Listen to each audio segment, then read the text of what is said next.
وہ جو لوگوں کے پاس بہت ساری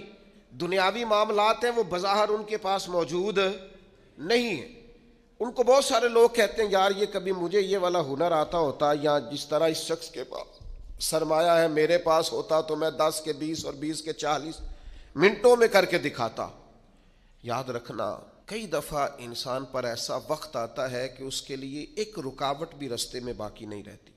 وہ جدھر جدھر جاتا ہے دروازے کھلتے جاتے ہیں،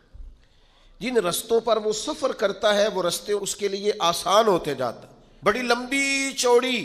دشوار گزار گھاٹیاں ہوتی ہیں، لیکن یہ قدم رکھتا ہے تو رستے سمٹتے چلے جاتے ہیں، خود اسے احساس ہوتا ہے کہ یار میں پلٹ کر دیکھتا ہوں تو میں تو وہ کر ہی نہیں سکتا تھا جو مجھ سے ہو گیا، یہ میرے لیے ممکن، یہ میں نے کر لیا، یہ مجھ سے ہو گیا، دروازے کھل جاتے ہیں۔ تو اللہ کا قرآن کہتا ہے کچھ لوگ ایسے ہیں جن کے لیے اللہ زمین و آسمان کی برکتوں کے دروازے کھول دیتے